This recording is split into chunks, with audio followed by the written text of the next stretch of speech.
भरत तिवारी जिसका एनकाउंटर हुआ, ये ना तो हिस्ट्री सीटर था, ना ही बड़ा क्रिमिनल था और ना ही कोई माफिया था।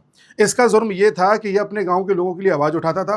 पिछले साल जवनिया गांव जो शाहपुर में पड़ता है, वहां पर बाढ़ आ गई थी, कई लोग विस्थापित हो गए थे। उन विस्थापित लोगों को जब सरकार ने जमीन दी तो वो और निचले स्तर पर दे दी थी, जिससे कि अगले साल फिर बाढ़ में डूब जाए। उनके लिए आवाज उठा रहा था। हर छोटे बड़े मुद्दे को लेकर के कभी एसडीएम के पास जाता था, कभी तहसीलदार के पास जाता था, कभी डीएम के पास जाता था, कभी सीएम हो जाता था, लेकिन कहीं भी इससे सेटिस्फैक्टरी आंसर नहीं मिलता था। पुलिस तो इसकी बात बिल्कुल नहीं सुनती थी। ये इसका सबसे बड़ा जुर्म था। इसके बाद जब ये बार बार चक्कर काटते काटते फ्रस्ट्रेट हो गया, तब इसने हथियार उठा लिया, जो कि गलत था। इसके घर पुलिस पहुंची, इसके हाथ में हथियार था, लेकिन हथियार पुलिस की तरफ पॉइंट आउट नहीं था। सबसे बड़ी बात, उस वक्त पुलिस ने इसको गिरफ्तार क्यों नहीं किया, उस वक्त हथियार क्यों नहीं जब्त किया।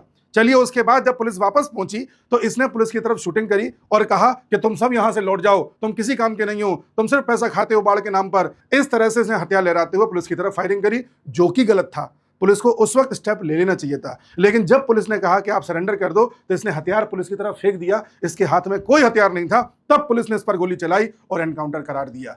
क्या यह सही था? बिल्कुल भी सही नहीं था। क्या बिहार में सारे माफिया खत्म किए जा चुके हैं? क्या बिहार में सारे हिस्ट्री सीटर खत्म हो गए जो अब ऐसे लोगों का नंबर लेना पड़ रहा है? और उससे भी बड़ी बात, भरत तिवारी बहुत बड़ा बीजेपी भक्त था। 2014 में मोदी जी जीते, इसने मिठाई बांटी, 2019 में मिठाई बांटी, 2024 में मिठाई बांटी, और 2025 का फेसबुक पोस्ट है इसका। इसने साफ साफ लिखा है कि मोदी तो जननायक हैं, युग पुरुष हैं। इस तरह से मोदी भक्त न सिर्फ भरत तिवारी था, बल्कि इसका पूरा परिवार भी था, पूरा गांव भी था। और आज भी जब भरत तिवारी का एनकाउंटर हो गया है तो इनके पिताजी, इनके भाई और गांव के कई लोगों के ऊपर मुकदमा कर दिया गया है और आरोप लगाया है कि तुम कानूनी प्रक्रिया में व्यवधान डाल रहे हो। और सबसे बड़ी बात, पूरा का पूरा गांव कट्टर बीजेपी समर्थक है। अब इससे दो बातें सामने आती हैं।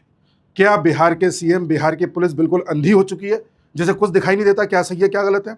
और दूसरी बड़ी बात, कोई मोदी का कितना भी सपोर्ट करे, बीजेपी का कितना भी सपोर्ट करे, उसकी जान की कोई कीमत नहीं है। दे देना देना एफआईआर। अगर इस तरह से कानून चलेगा तो आवाज उठानी होगी।